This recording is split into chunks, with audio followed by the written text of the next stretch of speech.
Meet the lovely Daring. The Princess Diana. No, I just gave you a name. Close your eyes.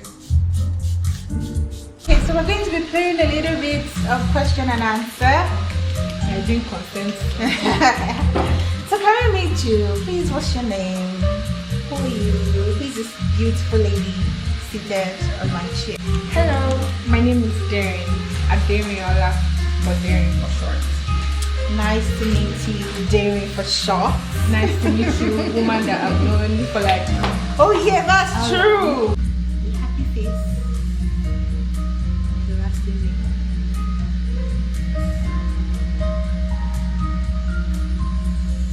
and we've been friends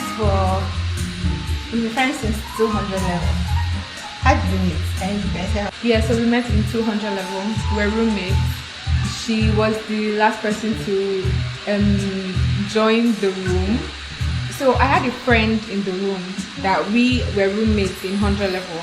So she told me that there was the last person, that she knew the last person, and the last person was in this admin, this one, that one. So she already she told me about who you were dating. Oh my before goodness. you got into the room. So that was why, yeah, I think she had an idea of who you were dating. So there was a day you were with that person and we were I walking remember past that day. I was like, what's wrong with this? like, What's wrong with this guy? That's him. They were going back and forth. I'm like, what's wrong with Trying to tell me, that's him.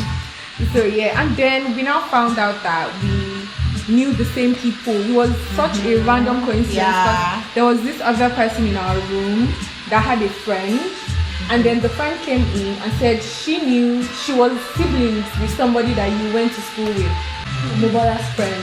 That was how we knew. Yes, that's true. And then we now kind of, so do you know this person? Do you know this person? And then we found out that we knew. We had lots of people in common. We were from the same state. We went to like the same school. Yeah.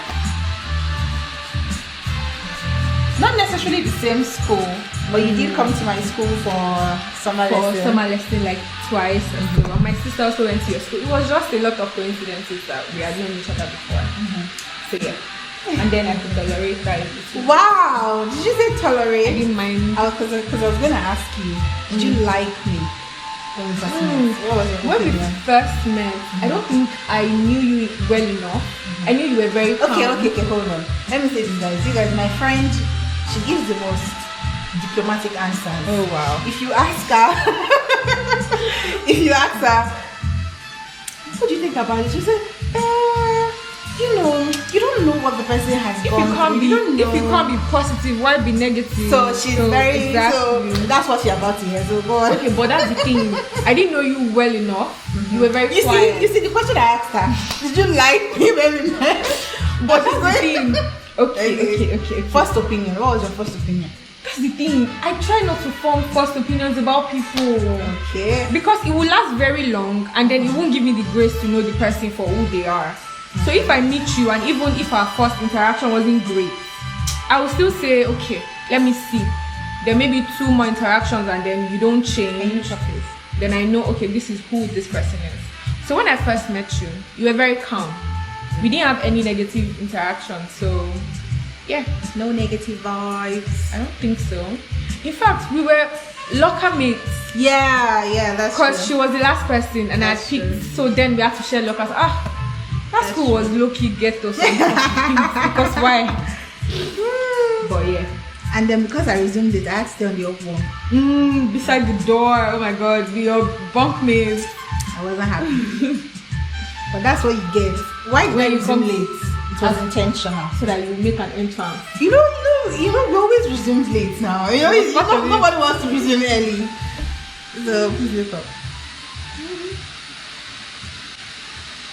How I can know if my friend, if maybe years later somebody comes to knock at my door and maybe we don't talk anymore or something, years later, and then the person has high cheeks, I say, I know you. You must be Jerry's daughter because of these cheeks. I know the cheeks anyway. It's in my family.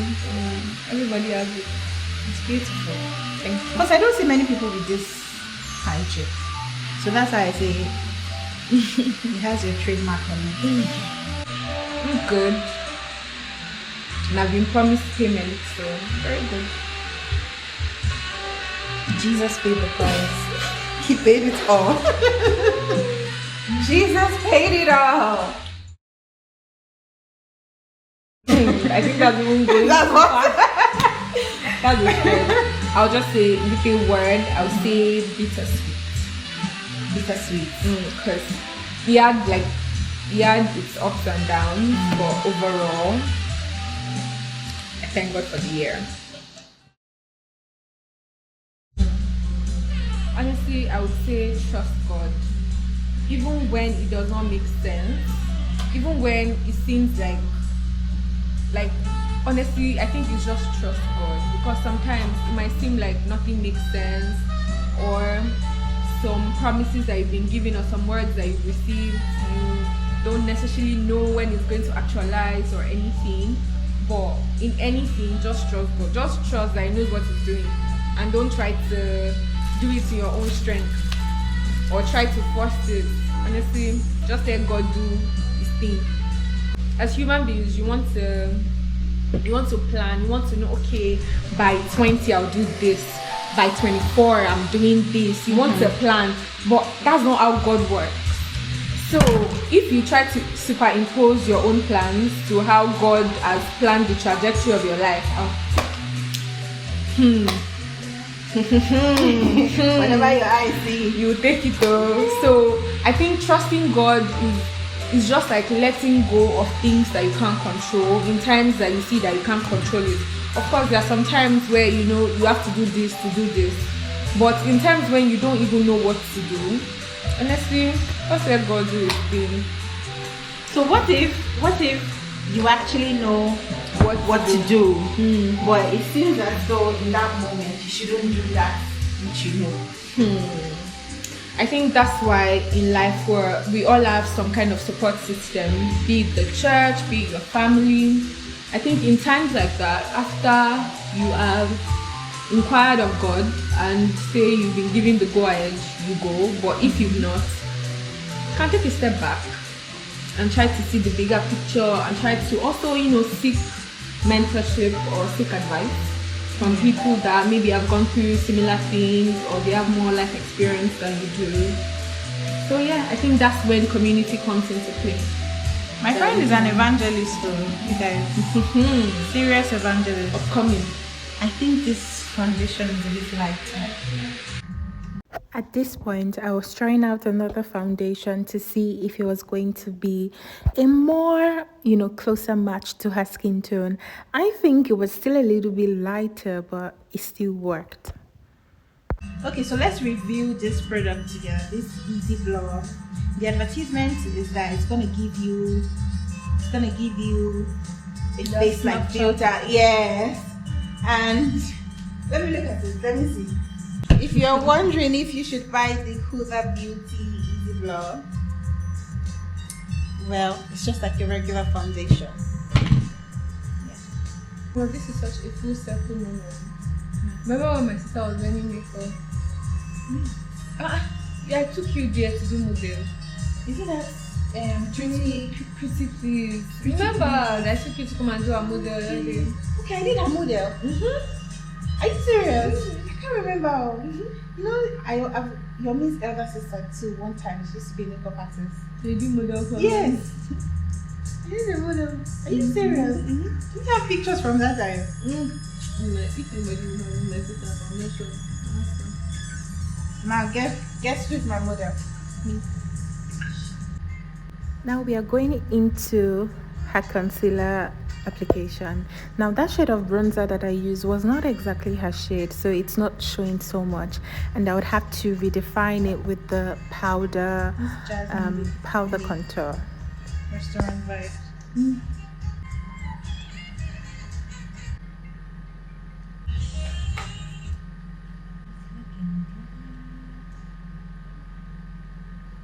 By the way, let me say this in front of your subscribers.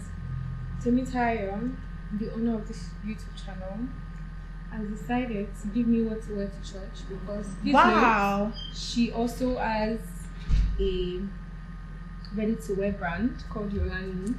And she has decided to graciously, as we all know, we're in the new year and church is coming up on Sunday, which is tomorrow actually. So she has decided to graciously give me one of her beautiful, gorgeous Yulani pieces to wear to church. So I'm saying this on camera, so it's for life. What's that stuff they see on? It's supposed to be on legally TikTok binding. now? That will. That's Julu stuff, you know. Oh, Because wow. this is just some I see imagination what my makeup artist is and doing. some kind of She had said it prior.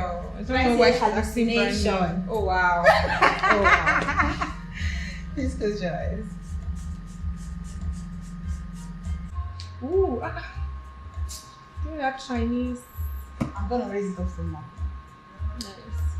Oh, and I like how you did my nose. See, I never really contour my nose. I didn't want to say anything when she started. Okay. But I don't contour my nose because I feel like it makes it look weird. So people don't usually get the contour. So it's like really dark and but actually But really I like did. I'm doing a happy it. dance. You still have a friend in school that does makeup. Yeah. So I think I've done makeup with her maybe once or twice, and I told her that I didn't like contouring So my she nose, shouldn't so do that, it. yeah. Even when I go to like makeup artists, or I tell them to go very light on it, because you know when some people try to give you the overly stick thin nose and it's just get it too wrong, much. yeah. Yeah, but I think I like this.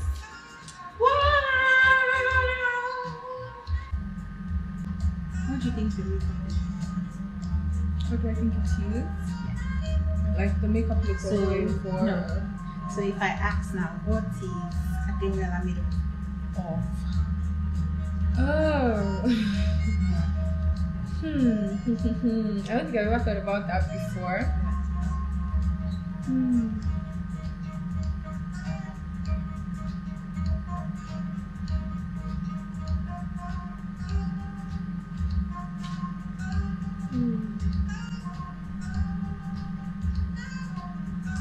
Yeah.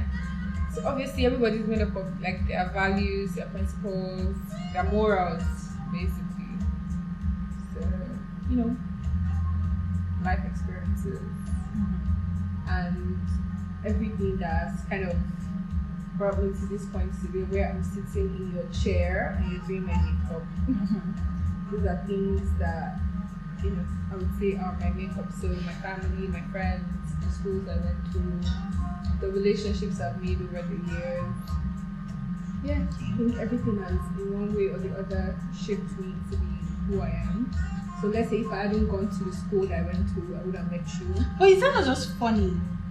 How Is life not was. just... Yeah. I would have met you. I wouldn't be having this conversation with you at this time. I would have made other friends. I would probably be in a different place. And she'd probably not be happy without me. Such a stretch.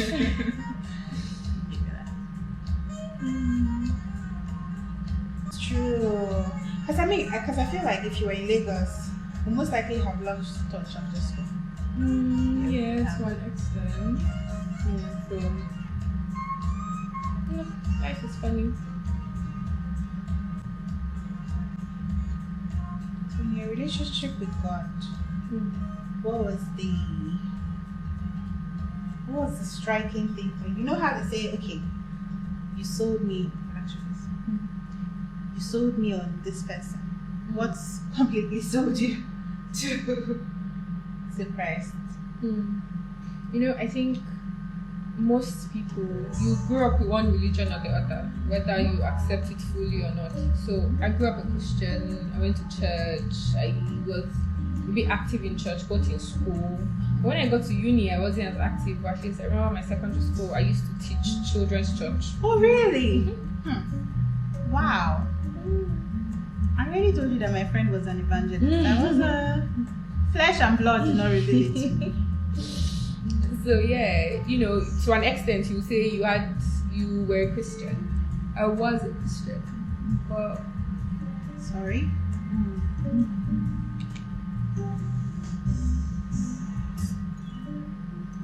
So, but what? yeah, but I think there's always that point there was that point in my life where I realized that I had to take the relationship to the next level, because it got to a point where the need, the God-shaped hole in my life was obvious. So it prompted me to, I don't know, to find seek him. him more. Yeah. So I would say I've always been a Christian, but there was that moment in time where I needed God and it came through for me. So I would say that was and when I say it came through for me, I think, it's in different ways, because there are times where, okay, you need God and then he does that thing, that specific thing that you were asking for, and then you think, oh, this is God. And then there are other times where you ask for that thing and you don't get it, and that's still God. So yeah, so I think I had that season where I had to actually, because there was no other, the help was not coming from any other place but from God.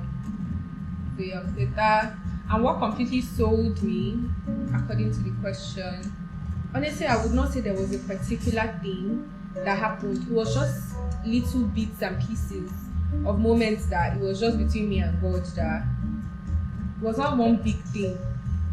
It was just everything along the way that I knew I couldn't go. Like, I didn't want to be, my identity was already so mixed with him that I didn't want to leave.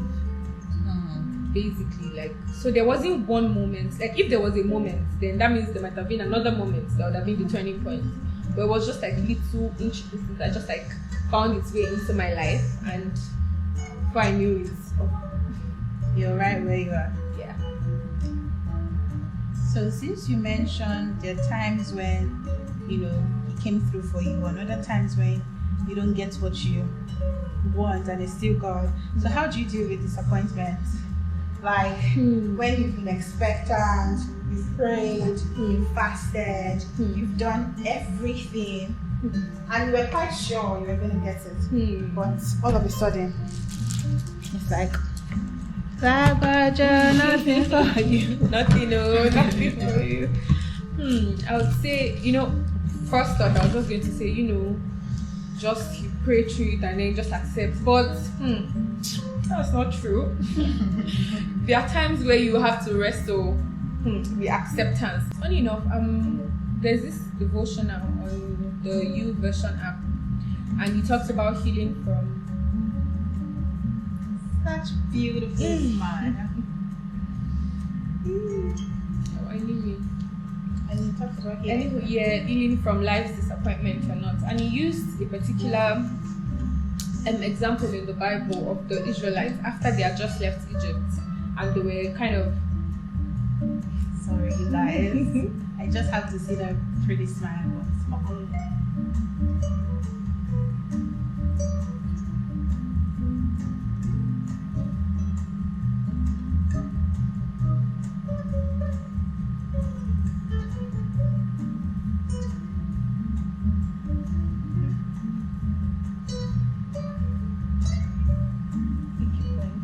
yeah. So, and he used the example of the Israelites, as I was saying, and when they were in the wilderness, shortly after they had left Egypt, and they got to the waters, and they were thirsty, so they got to the water, the Mara, and it was bitter.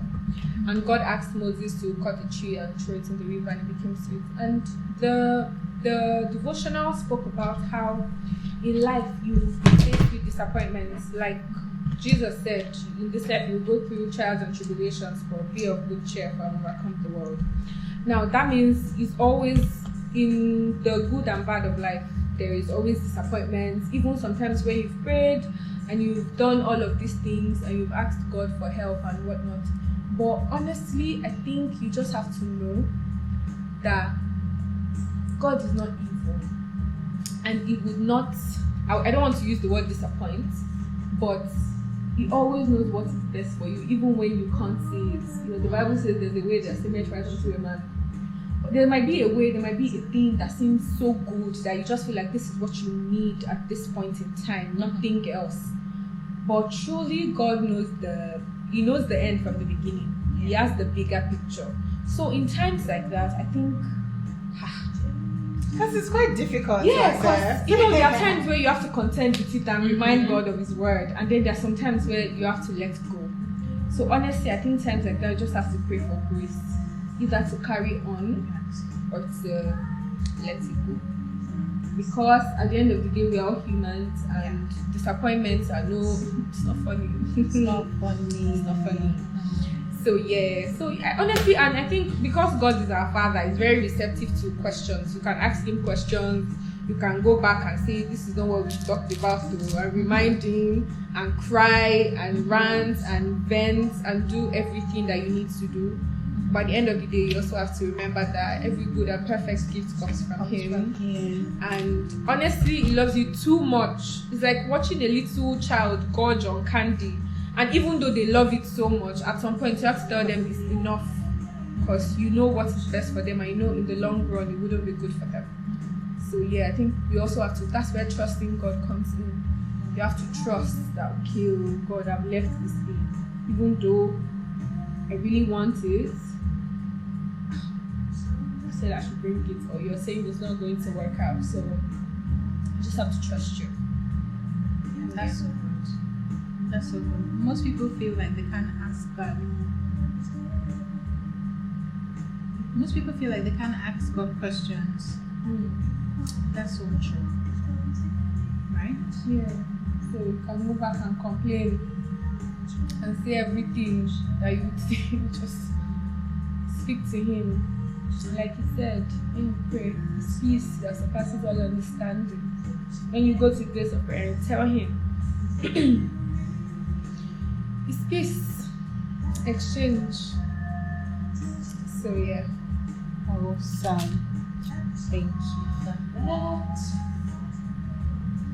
Okay, so I wish to bake her face, I'm using this Flawless Ivy. I think it's a drop.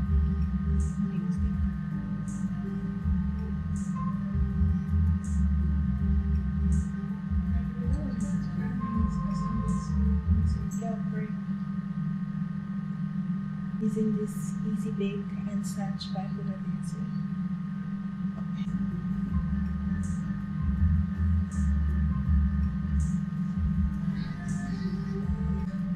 it's amazing.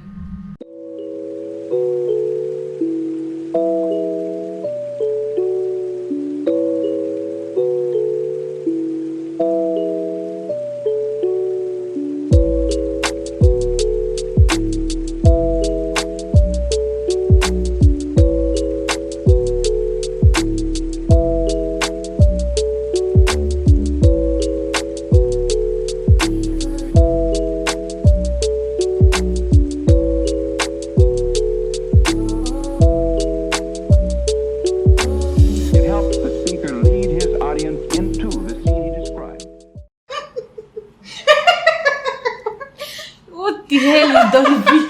That's not I know, but hey, how did you just want me to get it? It's like, God, Jesus Christ. Say that, be consistent. They say Rome was not built in a day. So anything that you've chosen to change, anything that you've chosen to do this year, I know it's the new year, so the motivation is still there. New year, new me. But then when you get to like March, April, that's dwindled a bit. But if you cannot just put so much pressure on yourself and just decide to take it one day at a time, I think you go much farther than putting all the pressure at the beginning of the year, and then middle you see that you've lost your balance. So so just try and be consistent at work, in church, at school, whatever it is. Just try to show up and take it day by day, so you don't get overwhelmed and then you don't quit when you're tired. Thank you very much. So I'm going to try to be consistent at this makeup thingy too. And then God helping me. Maybe you'll come back again. Would you come back again? Yeah, I would. And as a paying customer. Oh, okay. I don't mind some of your money. Since you're a banker now, Oh wow. I can. So as far as my banker now, I have rich really? friends. Wow, amen. I accept it. I receive it. It is mine. Leave the mirror. In Jesus' name. Leave the mirror. Hey,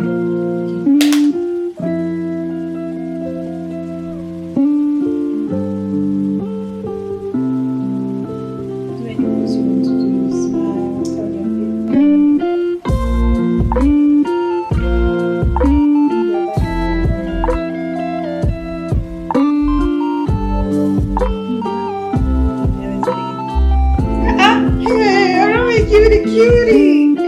I'm a cutie